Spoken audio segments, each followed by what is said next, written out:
So, good morning again, and welcome to this author vlog, M. Gaspari vlog.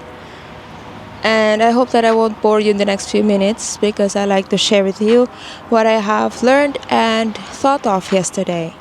So, yesterday I thought of my upcoming book, Essentialism in Self Publishing, and it's quite incredible actually to be able to finish what I have started because it took 2 years. It took 2 years to finish, to work on the anxiety, the push and pull energy that has been constantly, it had me paralyzed creatively. And it's been a blessing to have that book, at least the manuscript done. And right now I'm in the process of working on it again for self-editing and later on publish ready. So that's the life of the author. If you say that there is something glamorous about the life of the author, it's really not that easy. Because if you really believed, like me, I really believe in my craft, because to the extent that I will do everything for it, it's unexplainable because it's from within. I don't know if you've seen my previous videos, but I guess I've mentioned one time that this is my second life. I've wished to die before and I almost had it. I was close to death. And now this is my second life, and now I want to throw it again. For what? For other people, thinking that other people have better ideas or have more value than me, and I feel worthless. And this is why myself was led to studying astrology, because like when you grow up in an abusive household, it's not easy to recognize the right and wrong for you because everything was shut down. So in my case, my Lilith is in the first house, so that means there must be something that happened to me or someone that caused the major trauma that ended me like this, wrecked as an adult, dysfunctional woman, fucked up, and while the others are succeeding in their 30s, I'm here swinging with you. Anyway, so this is the life of the author and the life that I chose, although it's a life that took my family some kind of introspection in themselves, even because it's not the decision that most parents would expect. That in the Philippines, most of them would expect the children to become a doctor or a teacher or some useful members of the society. They work so hard. I understand my parents work so hard. They were to the point that they become absentee parents because they just don't have anything. They just don't have the capacity to feed me, provide me shelter, just as these fortunate people here who have concrete walls and nice homes and comfortable lives despite the circumstances of today.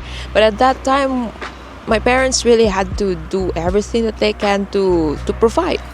And I understand that as an adult. But at that time, as a kid, it was like, who are they?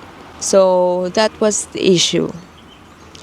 And whenever they're around, it's not even safe.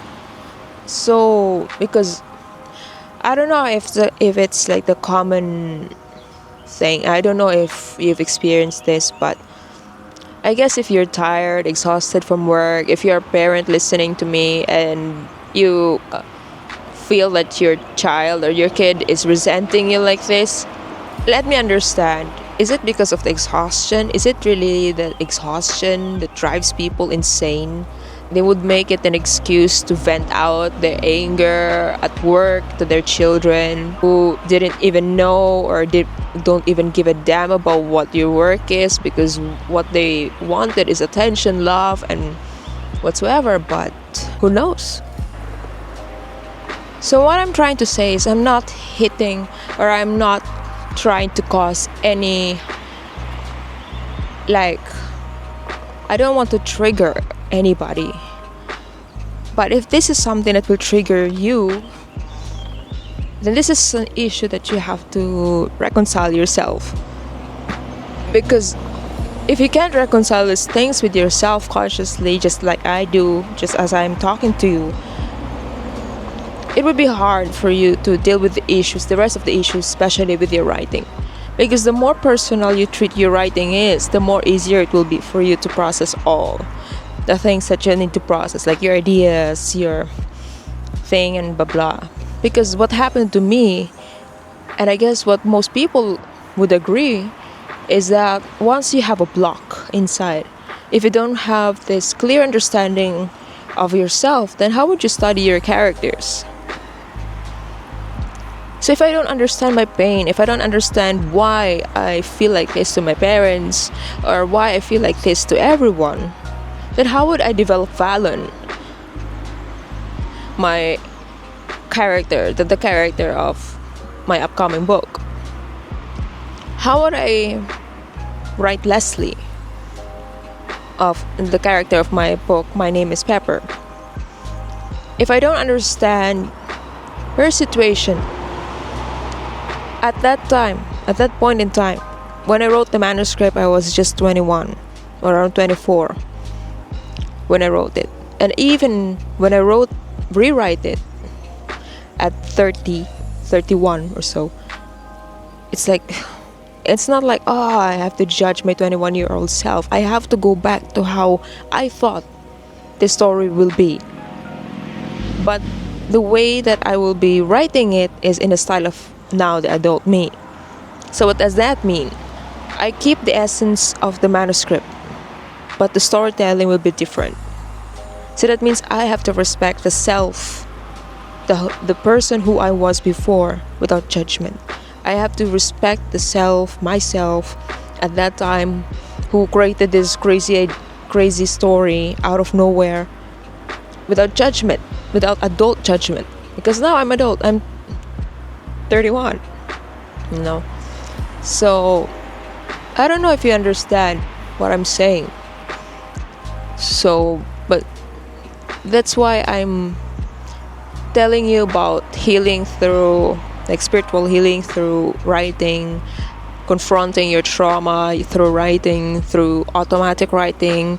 You integrate meditation in your writing because it is in your discipline, the discipline to self.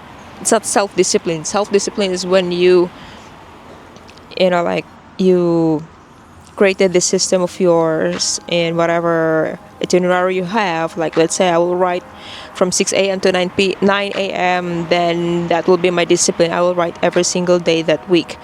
So that's self-discipline. That's self-imposed. But the discipline to self, it's like a discipline you study yourself. There is it's not like imposition. It's like it's imperative for writers to study themselves. Because how would you find your own truth? How would you find your writing voice if you can't find yourself?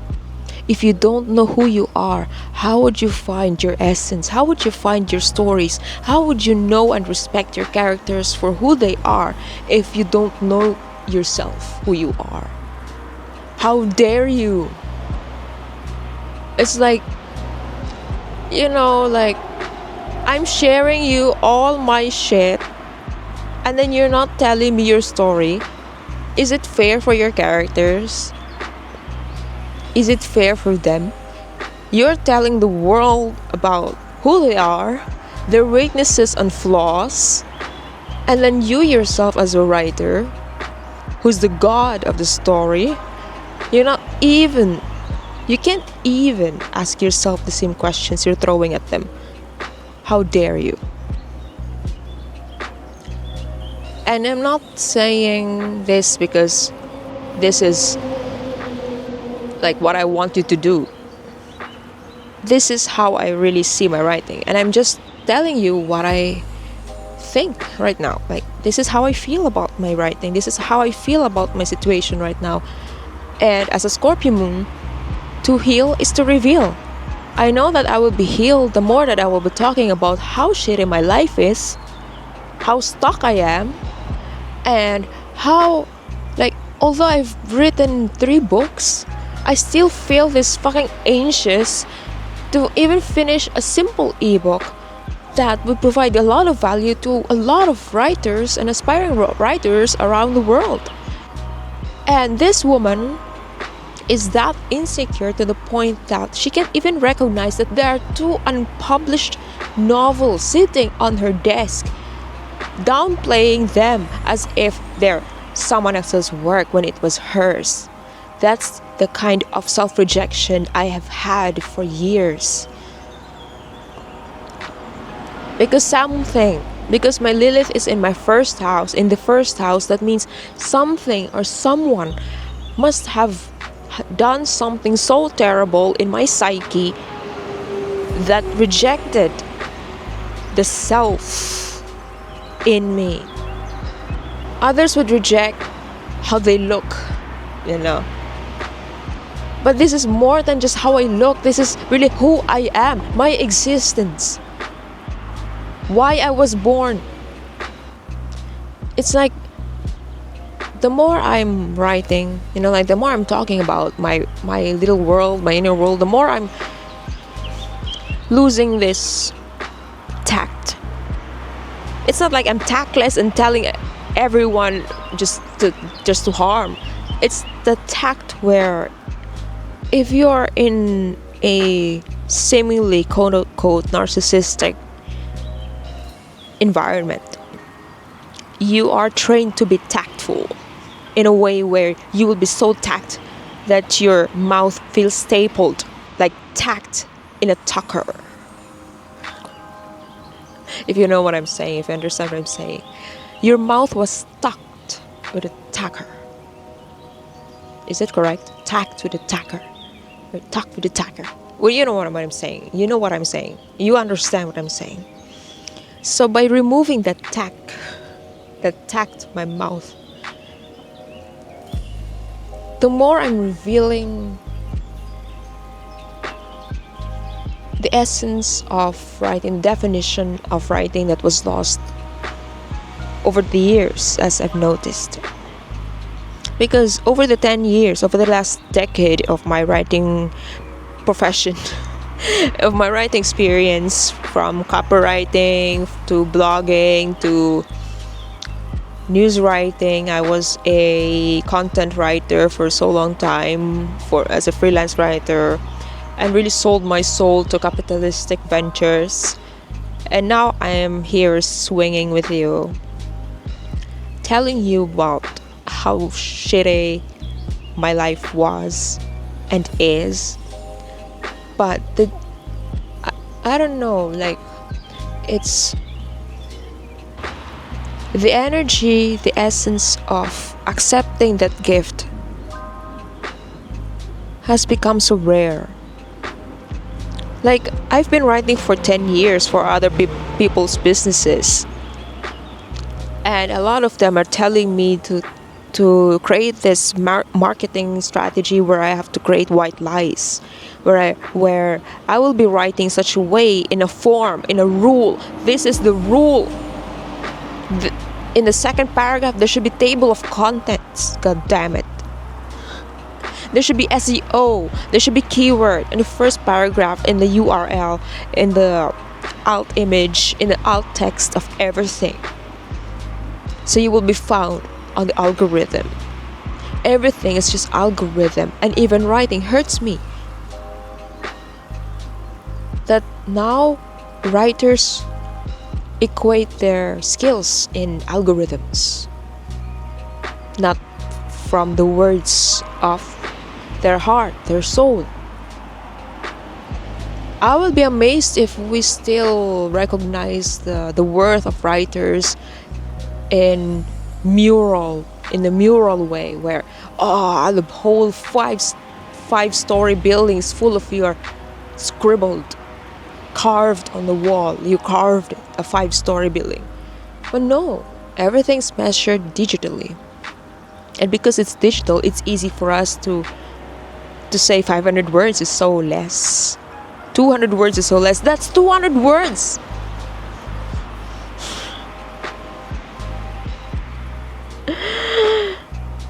Just imagine if you're an ultra introvert like me, like who's enjoying my own company just right now. Like I'm really just enjoying my day, and I don't know if you follow, if you're still following what I'm saying, but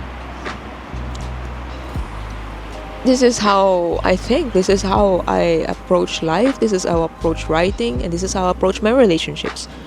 Authenticity, because authenticity was removed from me, the self was removed from me, therefore I have to find the self, and it's been 3 years for me to look for the self that was lost, and now I'm finding it, and now I'm sharing with you, and I can't even say that I'm healed, I'm cured, I found the magic of the secret to this great sauce of everything, the great sauce of great writing. No, I'm still healing. And and as a Scorpio moon, to heal is to reveal. That means the more I reveal to you the things that I've been hiding for so many years, the more I will be healed. And the more healed will I become, or the more healed I am, the easier will it be for me to write even the cringiest, the most difficult characters, plots, even in the long duration, because we're talking about sustainability here. If you don't like what you write, if you don't like how you feel whenever you write that manuscript, then that's it. I don't even have to look at your manuscript. If I'm your mentor, I will just ask you how you feel about the manuscript, and if you say I don't even look at it. I don't know if you understand what I'm saying right now, but that's today's thought. I mean, if you're someone who could understand my situation, if you're someone who could understand what I've been through, and you're someone who's been through a lot of hardships and struggles and obstacles in life, and you find yourself in a situation where you don't have anyone or anybody to lean on, why don't you go to Walmart, to Teddy? If you're in Germany, you go Teddy and buy a piece of notebook and a pen and talk to yourself. If you don't, like, if no matter how or what my mother has unconsciously done in my psyche, she will always be my mother and I will always love her. But I also have to understand that I also have to recognize the damage that I have to repair. Right? So upon healing that, I have to continuously, and even now after 3 years, I'm still writing about her, how I feel about her. Though I'm healing the bond that was lost, rekindling it in a way where she will be faced with the truth without feeling desecrated. You know what I mean? Like, no one deserves to be excommunicated these days. No one deserves to be out of place these days, because we're so interconnected more than ever before. And through writing, through your power, you can unleash that story within you. But if you don't have the courage to find a space, that sacred space within you, to find yourself, to ask yourself the difficult questions, to bring yourself to buy a notebook and a pen, to write that manuscript, to write that story, to write that character that you're avoiding to write for so long time because you think, not for me, no. But that's it. So I hope you learned something from me today in this vlog, and I hope that you've understand how I see myself as a writer in today's time. I know it's so unproductive, counterproductive in today's time, and it's so impractical what I'm talking about, what I've been talking to you in the last couple of minutes, and you think this is so BS. Well, that's your opinion. I respect that. I respect how how you see my writing, but this is how I feel, this is how I think, this is how I approach my writing process. And if this is something that resonates with you, follow me, subscribe, leave a comment below, and share your thoughts with me. I would love to engage and learn about your meditative meditative meditative writing process. I like to know how you do your shadow work. I love to learn how you do all these things that I've been doing the last couple of years. And that's it. So see you in the next one. Cheers.